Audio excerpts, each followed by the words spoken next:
अस्सलाम Faisalabad programme news net के साथ मैं हूं आपके मेज़बान मोहम्मद बिलाल लोगर।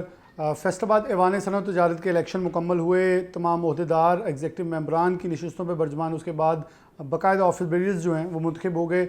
मुबारकबादें, सारा सिलसिला मुकम्मल हुआ। तो अब थोड़ा सा आगे चलें, क्योंकि इस वक्त एक बड़ी $7 अरब की मंजूरी की बात हुई, तो साथ ही उसकी पहली किस्त भी जारी हुई। तो बहुत सारे मुस्बत रुझान को प्रमोट करने वाली बातें हुई। इंटरनेशनल स्टैरियो भी बदल रहा है, पाकिस्तान के अंदर मार्कअप रेट भी नीचे आया, नवंबर में फिर एक्सपेक्टेशंस हैं।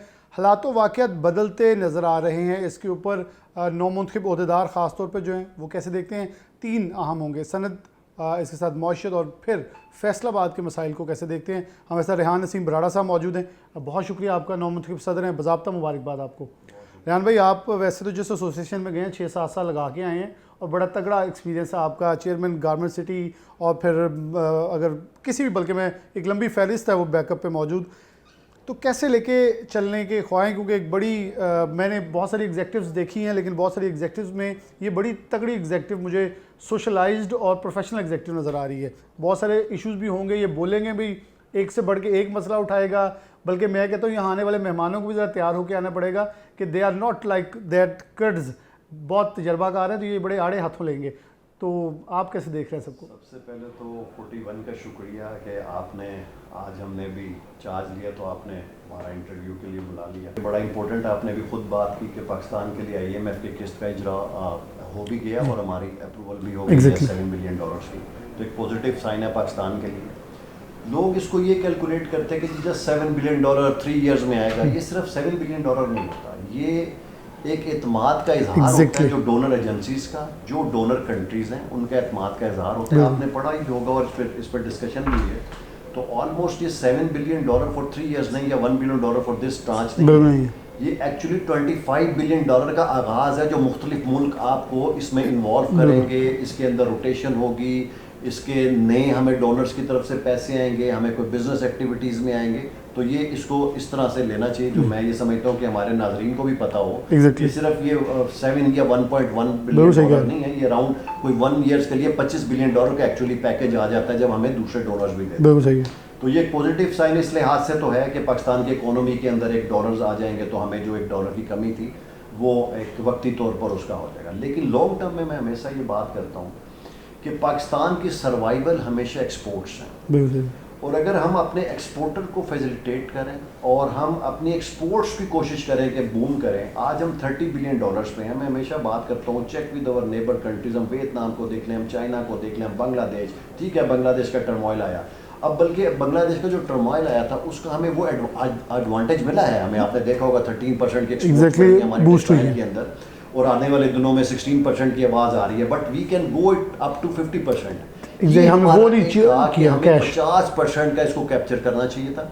देखें, चाइना का दुनिया के साथ एक मसला अपनी जगह है, ठीक है, उनके यहाँ कोई कॉटन के इशूज़ है, कोई पाबंदी है, तो ये एडवांटेज पाकिस्तान इसको ले सकता है, जिसका एडवांटेज मैं समझता हूँ हमारा मकसद। हर साल वो एक्सपोर्ट्स में तो कुछ टैक्स में से निकालता भी है पोर्शन। अब जिस तरह मैंने आगे भी बात की थी कि हमारी हुकूमत से एक ही गुजारिश है कि हमारे एक्सपोर्टर को एक कंटिन्यूस पॉलिसी दें, स्पेशल एनर्जी सेक्टर में, क्योंकि जब आप एक कंटिन्यूस पॉलिसी देंगे व्हाटसोएवर इज, बातें बड़ी पॉजिटिव आ रही हैं, जैसे भी आपने खुद कहा। नंबर 1 आपकी ट्रांच आ गई, नंबर 2 आपके यहाँ जो पॉलिसी रेट्स हैं वो डिक्लाइनिंग पे हैं लास्ट 2 मीटिंग्स के अंदर, और उसके बाद अगली खबर 2% इंशाल्लाह ताला नवंबर में है। और सबसे बढ़कर आर्मी चीफ ने कराची में बिजनेसमैन के साथ मीटिंग में खुद कह दिया कि सिंगल डिजिट पे आ जाएगा इंशाल्लाह नेक्स्ट ईयर। तो एक बहुत पॉजिटिव है। अच्छा, उसके बाद हमारा जो अगला, इसके बाद हमने देखना क्या कि हमारा बिजली के ऊपर वर्किंग हो रही है। 8 से 9 रुपये अगर हमारा बिजली का रेट कम कर जाएगा फॉर इंडस्ट्री, और उसके साथ साथ आम पब्लिक के लिए 2-3 IPPs विड्रॉ के लिए भी निकली है, ये भी पॉजिटिव है खबर है। अच्छा, अब 8 से 9 रुपये का मतलब है कि एक साई ऑफ, मैं ये नहीं कहता कि बहुत बड़ा रिलीफ है, बट एक साई ऑफ रिलीफ में इंडस्ट्री को भी और हमारे एक आम आदमी को। देखें, मैं हमेशा एक बात कहता हूँ कि जब आपका पैसा अभी सारा जा रहा था आपके बिजली के बिलों में, चाहे इंडस्ट्री का तो चाहे एक आम पब्लिक है, हम आम आदमी की बात कर लेते हैं। हम आदमी अगर 30 से 35 हज़ार कमा रहा है और 10 से 15 हज़ार वो बिजली के बिलों में ही चला जाता है, तो उसके पास तो फिजिकल स्पेस ही नहीं है कि वो कोई खरीदारी कर सके या वो कर सके, कर्जा ले रहा था। बल्कि हुआ ये है कि हमारी डोमेस्टिक इंडस्ट्री प्रॉब्लम में आ गई, बंद हो गई। अब आप देख रहे होंगे डिस्कशन में आ रहा है, सब एसोसिएशन डिस्कस कर रहे हैं कि हमने अपनी इंडस्ट्री को दोबारा से चलाना है। ये पॉजिटिव साइन क्यों आया? 2 वजूहत। नंबर 1 बिजली की खबर, नंबर 2 जो हमारा बैंक मार्कअप्स हैं। देखिए दुनिया में कोई इंडस्ट्री 22-24% नहीं चल सकती। आज 17% है। मैं नहीं कह रहा कि इस पे भी चल सकती है, लेकिन एक साई ऑफ रिलीफ है। मिनिस्टर इंडस्ट्री सोच रही है कि आगे आने वाले दिनों में और कमी होगी, तो उससे एक पॉजिटिव साइन आएगा। ये अच्छी खबरें हैं। और मुल्क की मैशत देखें, दुनिया में किसी भी जगह पर 3 चीज़ें हमेशा होती हैं। नंबर 1 जो उसकी इकोनॉमिक स्टेबिलिटी, नंबर 2 उसकी पॉलिटिकल स्टेबिलिटी है, और नंबर 3 उसका इंडस्ट्री का रिवाइवल है। ये तीनों चीज़ें अब हमें लग रहा है और हम उम्मीद करते हैं, मैं हमेशा ऑप्टिमिस्टिक रहता हूँ, हमारे जैसा मुल्क पूरी दुनिया में कोई नहीं है। बेशक नहीं है। अल्लाह ताला ने पाकिस्तान को इतनी चीज़ें दी हैं, हर किस्म की चीज़ें दी हैं। अब हमें भी सोचना है, हमारी बिजनेस कम्युनिटी को भी सोचना है, हमारी इंडस्ट्री को भी सोचना है कि now time is there, we have to work very hard and sincerely with the country. अब अभी भी कुछ नहीं गुजरा। हम ठीक है, हमने 2-4 साल बहुत मुश्किल गुजारे, हमारी इंडस्ट्री बंद हो गई, लेकिन इंडस्ट्री भी दोबारा इंशाल्लाह चलेगी। मुझे बड़ी अल्लाह के घर में उम्मीद है। 10 साल जो मैं बात करता हूँ हमेशा, 10 साल हमारे पॉजिटिव पॉलिसी के साथ, कंटिन्यूस पॉजिटिव पॉलिसी के साथ, इकनॉमिक पे हमें ये फोकस करना पड़ेगा, कोई भी पॉलिटिकल पार्टी हो, कि हमारी ये इकनॉमिक पॉलिसी है अगले 10 साल के लिए, 15 साल के लिए, लॉन्ग टर्म पॉलिसी। आप देखें अगले 10 साल में ये टर्न अराउंड हो जाएगा। और अगर बांग्लादेश 4 बिलियन से 50 बिलियन, 60 बिलियन के एक्सपोर्ट कर सकता है, व्हाई नॉट पाकिस्तान? हमारे पास तो अल्लाह ने हर चीज़ दी हुई है, खाम माल में बहुत सारी गुंजाइश मौजूद है। हमें मायूस नहीं होना, हमने अपनी नौजवान नस्ल को मायूस नहीं करना। आप देखें बहुत सारे लोग बाहर गए, कनाडा की बात करते हैं, यूके की बात करते हैं, वापस आना शुरू हो गए। पाकिस्तान में सब कुछ है, सिर्फ एक जो कमी है वो हमारी शायद उस पॉलिसी की कमी थी, वो डायरेक्शन है। दूसरा हमारे एक नेगेटिविटी बहुत ज़्यादा फैला दी गई है। इतनी नेगेटिविटी नहीं है। मैं ये समझता हूँ कि हमें पॉजिटिव साइड को भी दिखाना चाहिए कि पाकिस्तान में क्या क्या पॉजिटिव है। वेरी शॉर्टली कुछ फैसलाबाद के ऊपर बात करना चाहूँगा, क्योंकि डेफिनेटली मैं पहले भी प्रोग्राम के आगे इस पर बात करूँगा कि फैसलाबाद में कोई भी इस वक्त हुकूमती जमात का एमपी सिटी में तो मौजूद नहीं है।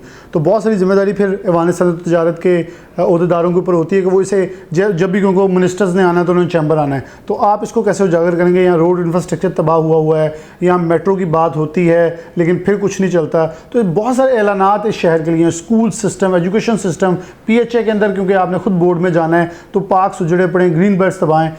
इसके लिए भी आपके पास कोई प्लान हेल्दी मौजूद है? देखिए मैंने तो पहले दिन ही आपने कहा था कि एक तो हम पूरे इंशाल्लाह ताला आपके जल्द आपके साथ बैठेंगे, कुछ दिनों के बाद पूरा 1 साल का प्लान लेके आएंगे। लेकिन जो आपने बात की, मैंने हमेशा ये बात की है, हमारे ऊपर अगर हमें हमारे दोस्तों ने इज्जत दी है, हमारे चैम्बर को, हमारे नेशनल ग्रुप को, कि हमें अक्सर ये भारी सर्विस दिताया तमाम कॉर्पोरेट में भी और एसोसिएट में भी, तो ना सिर्फ मेरे पे, मेरी टीम पे भी हमारी जिम्मेदारी है कि हम फैसलाबाद के अंदर जो हमारी सोशल जिम्मेदारियां हैं, जिसके अंदर जैसे आपने खुद कहा कि हमारा शहर हमारे लिए सबसे इम्पोर्टेंट है।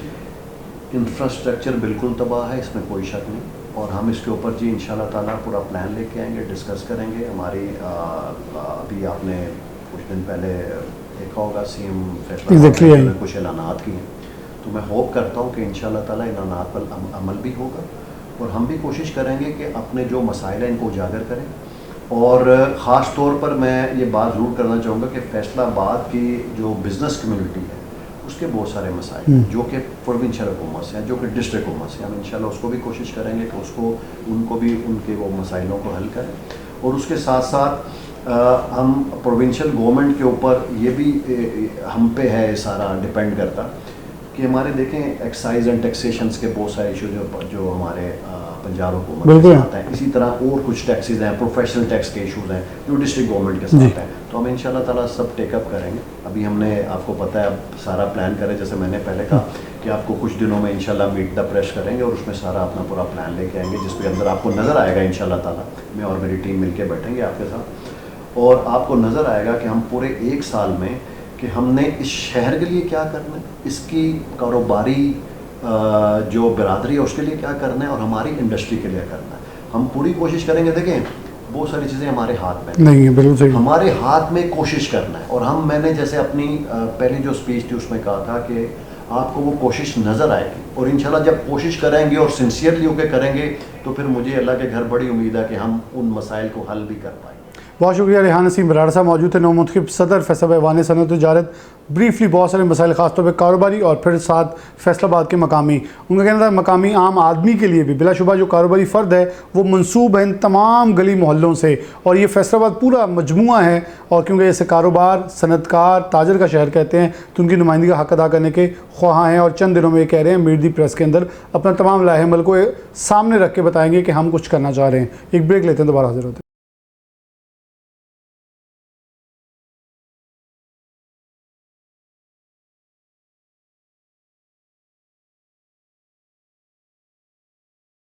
वेलकम बैक नाज़रीन, दोबारा से प्रोग्राम के अंदर खुशामदीद कहते हैं। फैसलाबाद ऐवान सनअत तजारत फैसलाबाद का तीसरा बड़ा सनती अदारा, जहाँ से एसोसिएशंस के तमाम लोग जो हैं वो एक इस अम्ब्रेला, इस छतरी के तले जमा हैं, मजमुआ हैं। यहाँ से उठने वाली आवाज़ पाकिस्तान के हर ऐवानों में खलबली भी मचाती है और मसाइल के तदारक के लिए अपना जो किरदार है वो अदा करती है।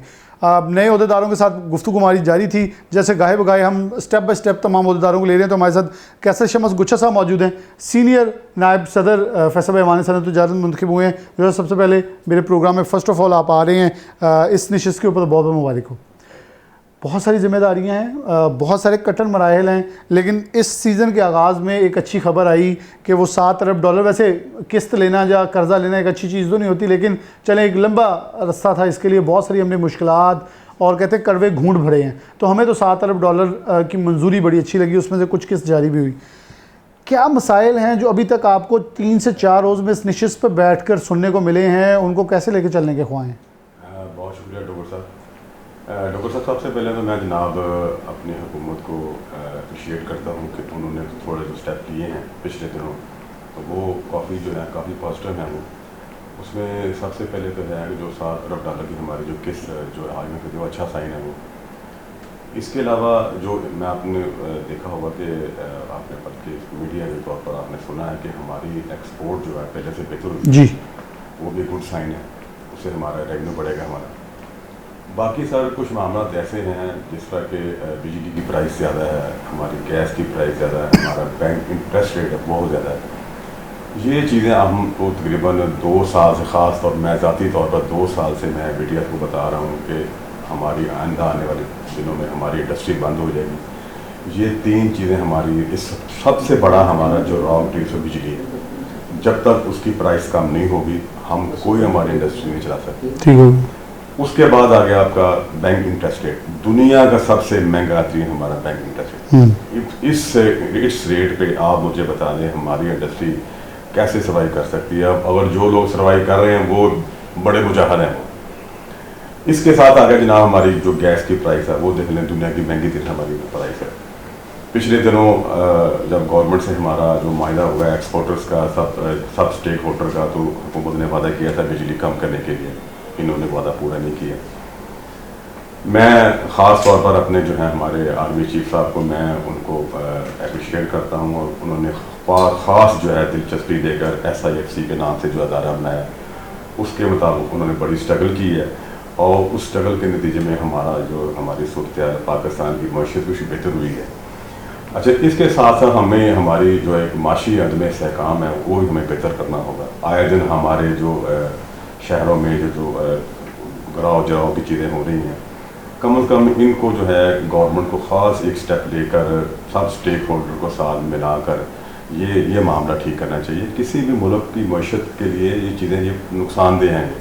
ये जो रोज़ हंगामे हैं, ये मसले मसाइल हैं, इनको हुकूमत अगर सारे स्टेक होल्डर को बैठा के अगर ये इसको हल कर ले तो ये हमारी मईशत बेहतर हो सकती है। अच्छा कैसे साहब, इंडस्ट्री के ऊपर बात हुई, कपास की पैदावार इस पर बहुत मुतासर, क्योंकि हमने इंडस्ट्री की बात करी, थोड़ी ज़राअत की करेंगे, क्योंकि ज़राअत मुंसलिक है पाकिस्तान के तमाम कारोबारी सनतों के साथ, और ख़ास तौर पर टेक्सटाइल की बात करें तो कपास हमारा मेन ज़र मुबादला है। इस वक्त ये बात की जा रही है कि ख़ाम माल की मद में $2 अरब जो है वो कपास दरामद की जाएगी। स्पिनिंग मिलों वाले इसके ऊपर ज़रा कुछ मैदान में आए हैं कि EFS स्कीम का गैर कानूनी इस्तेमाल ऑलरेडी हो रहा है, कि लोग बरामद कुनगान जो है बाहर से मंगवा ज़्यादा रहे हैं, यहाँ लोकल मार्केट में सेल करें, जिससे सूतर मंडी और स्पिनिंग मिल पर बुरे असरात हो रहे हैं, क्योंकि आप ख़ुद उसके सेंट्रल चेयरमैन रह चुके हैं। तो ये पाकिस्तान के लिए ऐसे जो लूज़ होल हैं या ये स्याह होल हैं, ये कितने सुराख नुकसानदेह हैं? देखिए जी, आपने 2 बातें की हैं। इसमें सबसे पहली बात तो कपास की बात आप कर रहे हैं। कपास के सिलसिले में ये अर्ज़ करूँगा कि जैसा कि अब पिछले दिनों जो सैलाब पाकिस्तान में आया, उसको भी वजह बनी है कि हमारी कपास जो है वो बारिशों को ज़्यादा होने से मुतासर है। प्रोडक्शन कम हुई है। उसके साथ हमारे पूरे पाकिस्तान में हमारा 17 हमारे अदारे हैं जो कपास पे जो है वो रिसर्च करते हैं। बिल्कुल सही। तो मैं समझता हूँ कि ये हमारे जो अदारे हैं ये इतने फ़ाल नहीं हैं और इन्होंने कोई उसकी प्रोडक्शन पे बीज बेहतर करने के लिए, को पैदावार ज़्यादा लेने के लिए उन्होंने वैसा को काम भी किया जैसा कि बाकी इससे ज़्यादा ये नहीं है कि हुकूमत शायद सपोर्ट प्राइस भी नहीं वैसे देती जैसे देने का हक़ है। देखिए, वो असल में ये हमारे मुल्क में चेक एंड बैलेंस नहीं है। जहाँ पे कोई गन्ने की पैदावार है, कोई उसमें कोई गन्ना की उसको बढ़ा रहे हैं, कोई कपास को कम कर रहे हैं, ये हमारे यहाँ पे चेक एंड बैलेंस होना चाहिए कि हमारे मुल्क में कपास की कितनी खपत है, उसकी कितनी डिमांड है। इसके बाद हमारे चीनी की हमारी कितनी खपत है, उस हिसाब से हमें जो है हमको रेंज करनी चाहिए। लेकिन हमारे यहाँ पे मतलब कि बदकिस्मती से हमारा कोई ऐसे अदारे चेक एंड बैलेंस पे नहीं है, ना ही हमारे इदारों में है। दूसरा आपने जो बात की, हम बाहर से जो हम इम्पोर्ट कर रहे हैं धागा, अब यकीन करें मैं 2 साल से आपको ये बता रहा हूँ कि 2 साल से हमारे जो स्पिनिंग मिल्स हमारी, आप फैसलाबाद से आप लाहौर तक चले जाएँ, 50% हमारे जो स्पिनिंग यूनिट हमारे बंद पड़े। ठीक होगा। उसकी मेन वजह तो वैसे आपको पता है, तो जब बाहर से जॉन आके एक्सपोर्टर यूज़ कर लेगा लेकिन और बिकेगा तो मज़ीद बहरान का शिकार हो जाएगा। देखिए उसमें मैंने आपको बताया कि सबसे बड़ी वजह तो ये है कि हमारे महंगी बिजली हमारी है, बैंक इंटरेस्ट ज़्यादा है, और सबसे आखिर में जो नया मसला खड़ा हो गया वो ये है कि बाहर से जो हम एक्सपोर्टर जो इम्पोर्टेड जान मंगवा रहे हैं वो खुद भी इस्तेमाल करते हैं और बाकी जो है वो मार्केट में वो सेल कर रहे हैं। एग्जैक्टली ये हमारी जो स्पिनिंग मिल्स हैं वो अगर उसकी कॉस्ट आती है मिसाल किसी चीज़ 10 रुपये, तो वो जो बाहर से हम इंपोर्ट कर रहे हैं उसकी प्राइस है 6 रुपये। तो आप बताएं जो हमारी जो पाकिस्तान की हमारी इंडस्ट्री है वो फिर वैसे कम्पीट करें इतनी महंगी बिजली के साथ, इतनी उसका जो इंटरेस्ट रेट के साथ, तो हम नहीं सर्वाइव कर सकते। ये जो बाहर से जो हमारा उसका एक चेक एंड बैलेंस होना चाहिए कि जिस एक्सपोर्टर ने अपनी फैक्ट्री के लिए जो इंडस्ट्री चलानी है धागा चाहिए, उसके लिए एक कंप्लीट सारा वो बायोडाटा हो, उसका सारी डॉक्यूमेंट्स हो, ताकि वो माल जो है वो अपने वो अदारे में इस्तेमाल करे, बाहर मार्केट में सरेआम को सेल ना करे। अच्छा चलिए, अब हमने पहले इंडस्ट्री की बात की, फिर ज़राअत की, अब थोड़ा सा शहर फैसलाबाद, क्योंकि बिलाशुबा आपने इलेक्शन भी एक अदवार में लड़ा सियासत के अंदर, लेकिन वो एक हल्का था। फिर आप पायमा के अंदर रहे, वो एक मखसूस तबका है, एक बाज़ार है, लेकिन अब आप चैम्बर में बैठे हैं जहाँ फैसलाबाद की दीगर मसाइल की भी निशानदेही करनी है। यहाँ मेट्रो की बात हो रही है, सड़कें टूटी हुई हैं, मौसमी मुश्किलात बढ़ चुके हैं, जराइम की रेशा रिकॉर्ड इजाफे से ऊपर जा चुकी है। तो इन सब के लिए आप क्या प्लानिंग, क्योंकि PHA के अंदर भी बोर्ड ऑफ गवर्नर में मेंबर होते हैं, दीगर अदारों में बोर्ड ऑफ गवर्नर के मेंबर होते हैं, FCCI वाले, यहाँ से लिखे जाने वाला ख़त और उठने वाली आवाज़ बहुत सारे मसाइल का तदारक और ईज़ कर देती है। तो लोगों की बहुत सारी उम्मीदें होंगी, कारोबारी अफराद ही शहर के फैसलाबाद का हुस्न है। देखिए डॉक्टर साहब, आपने बड़ा अच्छा सवाल किया। मैं समझता हूँ हमारी पहली कबीना हमारी जो रिटायर हुई है उसमें ख़ास तौर पर असलम वली साहब और डॉक्टर सज्जाद साहब ने और हमारे डॉक्टर खुर्रम तारक साहब ने एक फैसलाबाद के जो मामलात हैं उसमें बड़ा अहम रोल प्ले किया उन्होंने। जैसा कि आपने बताया कि सड़कें टूटी हुई हैं, हमारे जो चौकों में हमारे इशारे नहीं चल रहे, इस तरह की और मामला हमारे देहातों में जो सूरत हाल है।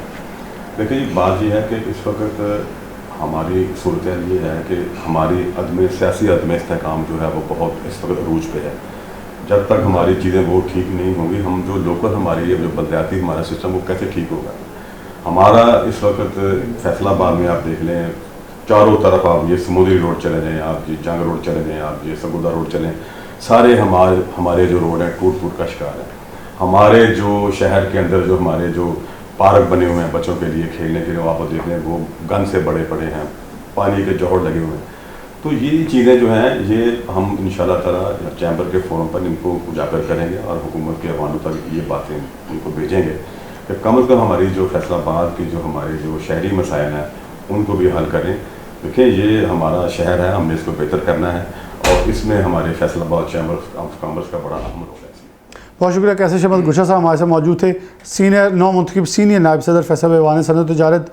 बहुत सारे मसाइल वो कह रहे हैं कि हम कारोबारी, ज़राअत और साथ शहर के मौशी और सियासी और समाजी मसाइल का भी तदारक जो है वो करने की पूरी कोशिश करेंगे। फैसला ऐवान सनअत तजारत ने बेबहा कोशिशें की, जिसमें ख़ासतौर पे अगर हम फैसलाबाद के अंदर CCTV कैमरास की बात करें, जैसे एक पूरा मंसूबा कहते तो केयर टेकर गवर्नमेंट के अंदर इनका किरदार था कि बैकअप करना, और बारहा निगरान वज़ीर पंजाब भी यहाँ आए, उनसे रिक्वेस्ट की। बहुत सारे ऐसे इशूज़ जहाँ शायद सियासतदान, क्योंकि इस वक्त जो हुकूमत इक़्तिदार के अंदर है उनके फैसलाबाद से कोई मुंतखब MP फैसलाबाद डिस्ट्रिक्ट सिटी की बात करें तो मौजूद नहीं है, और 5 हैं तो कुल डिस्ट्रिक्ट फैसलाबाद से, तो वो वैसे शायद नुमाइंदगी करने के लिए हक़ अदा नहीं कर पा रहे। तो बिलाशुबा वहाँ फिर बहुत बड़ा किरदार वहाँ के ऐवान सनअत और तजारत का होता है, क्योंकि फैसलाबाद ताजरों का शहर है, इंडस्ट्रिस्टों का शहर है, मज़दूरों का शहर है। तो ये सब मंसूब है फैसलाबाद ऐवान सनअत और तजारत से। और इनकी मेंबरशिप देखें तो कमोबेश 6-7 हज़ार के करीब ये लगभग मेंबरशिप बनती है। तो ये एक बड़ा स्टेक होल्डर है, बड़ी आवाज़ है। इंडस्ट्रियल स्टेट एशिया की सबसे बड़ी यहाँ है, गला मंडी यहाँ है, सूतर मंडी यहाँ है। मतलब अगर आप किसी भी इंडस्ट्री के बड़े मेयार की बात करें तो सबसे बड़ा स्टेक फैसलाबाद की इंडस्ट्री रखती है। फिर कुल बरामदात का 60% टेक्सटाइल, उसका 60% फैसलाबाद रखती है। तो अपनी आवाज़ को बुलंद करने का मकसद का second revenue, largest revenue generation city को उसका हक दिया जाए। यहाँ एक ब्रेक लेते हैं, दोबारा हाजिर।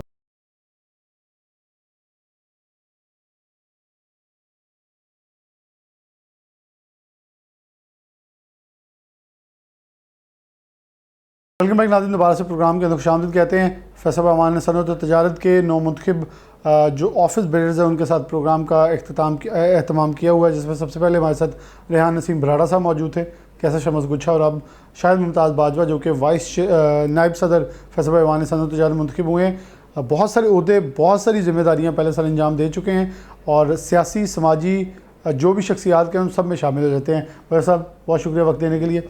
शहर के बहुत सारे मसाइल तो आप जानते हैं, सबसे पहले कम्युनिटी के कैसे देखते हैं कि कारोबारी नशिस्तों का और कारोबारी एसोसिएशन के बहुत सारे तवक्कुआत आपके ऊपर होंगे, ऊपर हैं, और आप इसको कैसे लेके चलने के ख्वाह हैं? जी, बिस्मिल्लाहिर्रहमानिर्रहीम। जिस तरह पहले आपने इंट्रो में कहा कि बहुत सारी एसोसिएशनों को मैंने हेड किया है, लेकिन वो गिनती में 2 होंगी, 4 होंगी। तो अब चैम्बर में जो मुझे जिम्मेदारी दी गई है बतौर वाइस प्रेसिडेंट, तो यहाँ पे तकरीबन 100 से ऊपर की एसोसिएशन जो रजिस्टर्ड हैं, तो उनके मसाइल हैं, कोई समुद्री रोड में नेट बोल्ट वाला से लेके टेक्सटाइल वाले तक जी, एक्सपोर्ट से लेके इंपोर्ट तक। तो जिस तरह इस वक्त वर्ल्ड वाइज हो रहा है या हमारे मुल्क की अपनी इकॉनमी है, तो इसमें देखें चैम्बर या हमारा किरदार तो एक ब्रिज का है। पहले हमने भी मीटिंग में बात कर रहे थे कि गवर्नमेंट जो है वो टैक्स लगाती है और हम देते हैं, लेकिन जहाँ कहीं एरर होता है तो हम उसको तशरीह करते हैं, अपनी सजेशन भेजते हैं, वहाँ जाके उनकी मुतल्लिका स्टैंडिंग कमेटीज़ में फ़ाइट करते हैं, चाहे वो नेशनल लेवल का इशू हो, चाहे वो सूबाई लेवल का इशू हो, चाहे वो ज़िलाई लेवल का इशू हो। तो हमने उसको फिर काट छांट करके जहाँ कहीं हमारे उस सेक्टर का और उस मुतल्लिका डिपार्टमेंट का कहीं जाके इत्तेफाक होता है, तो मैं समझता हूँ वो एक इम्प्लीमेंट भी अच्छी तरीके से हो जाता है। और हमेशा से हमारा ये मुतालबा रहा है एज ए ताजर, एज ए इंडस्ट्रिस्ट, कि जब तक आप स्टेक होल्डर को दरमियान में नहीं बिठाएंगे, अपने जब भी आपने नई पॉलिसी बनानी है, जब आपने नए कोई टैक्सेस लगाने हैं, तो उसको इम्प्लीमेंट करना मुश्किल होता है।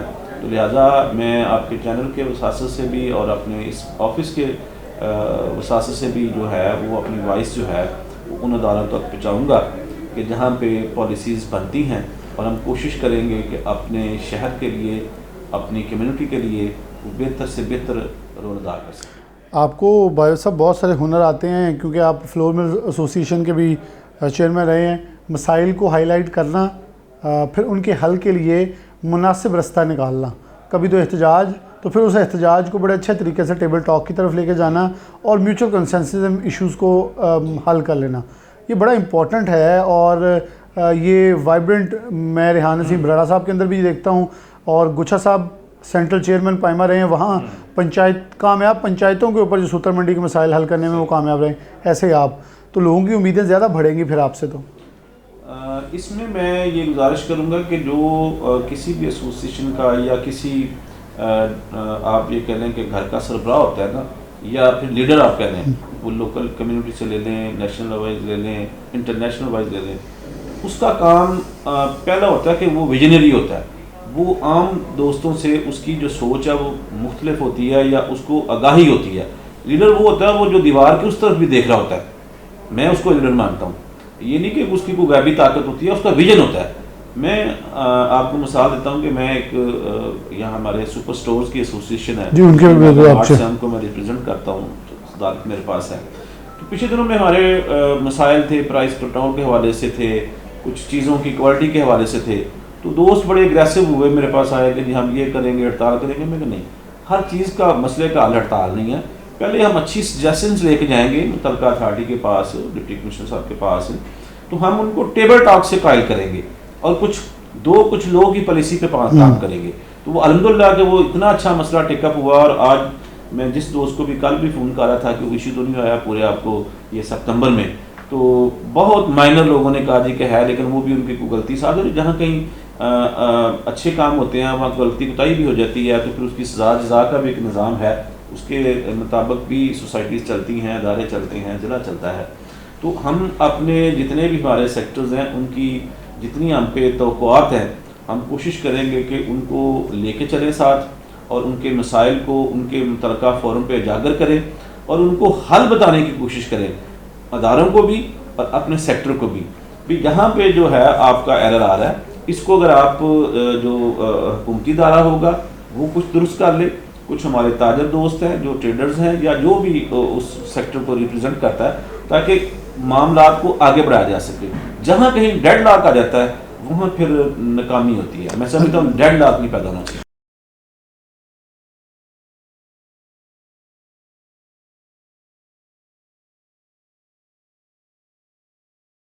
बाजवा साहब, एक बड़ी इंपॉर्टेंट चीज़ है क्योंकि आप ज़राअत से वाबस्ता खुद, और इस वक्त ज़राअत का जो हाल है वो बड़ा गंदा है।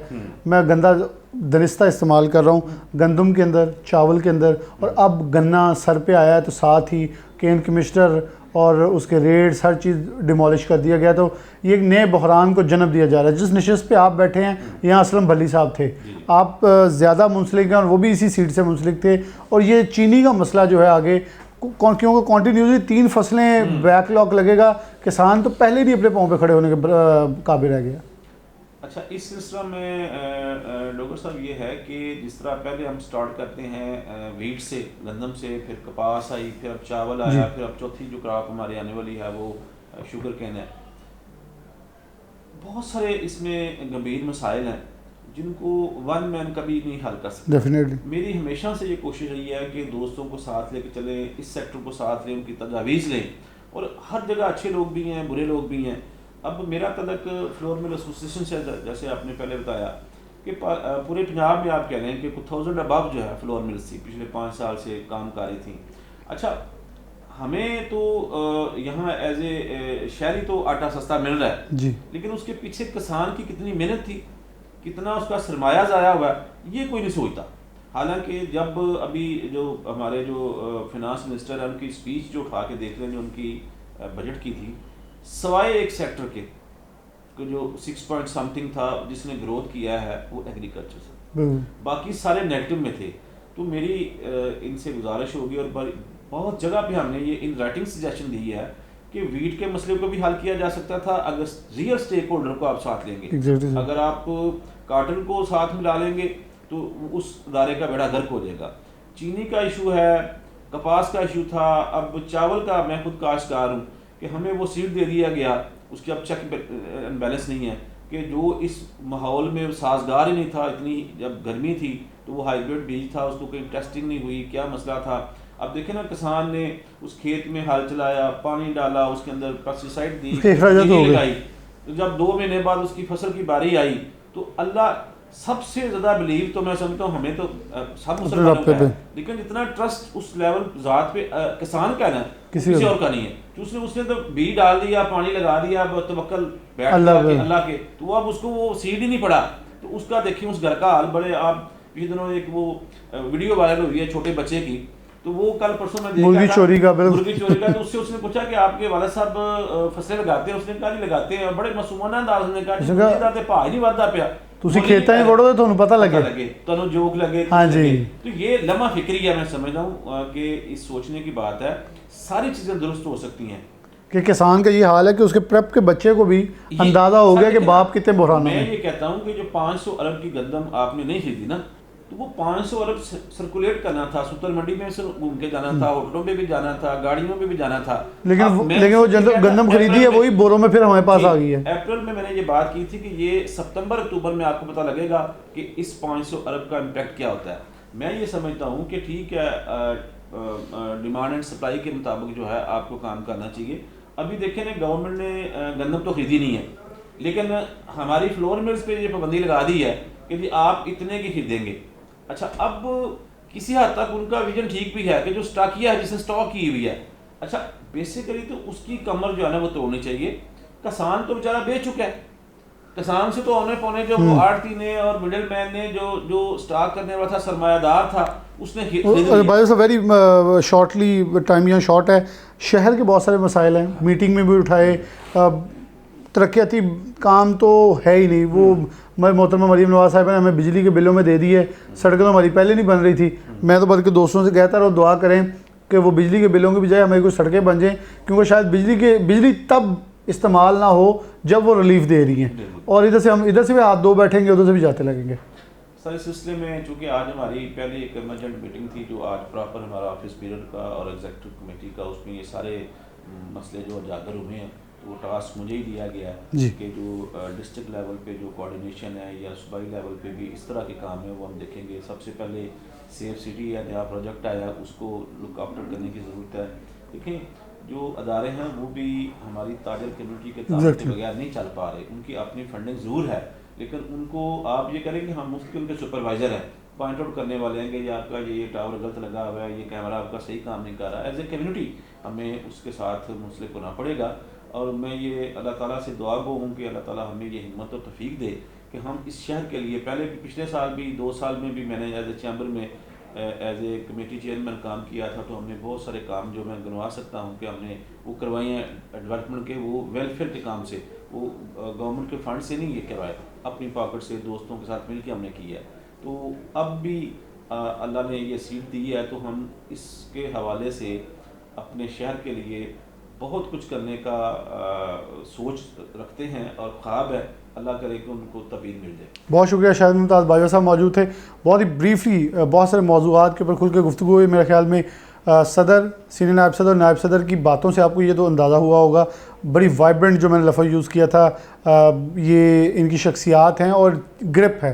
क्योंकि मैं तो मुख्तलिफ प्रोग्राम में इनके सेक्टर्स में ब्रीफ प्रोग्राम इनके साथ कर चुका हूँ, ये घंटों गुफ्तगू करने के काबिल हैं एक एक मौजू के ऊपर। तो हम तो दुआ गो हैं कि अच्छे दिन आए, कि ऑप्टिमिस्टिकली आगे बढ़ा जाए और पाकिस्तान के लिए मौशी मुश्किलात कम होते हुए जैसे एक मुस्बत नतीजे साइंस जो हैं वो नज़र आ भी रहे हैं, अल्लाह करे उसकी तरफ हम बढ़ें और आसानियाँ हो और पाकिस्तान तरक्की करे। इसी के साथ प्रोग्राम न्यूज़ नेट से इजाज़त दीजिए। अल्लाह।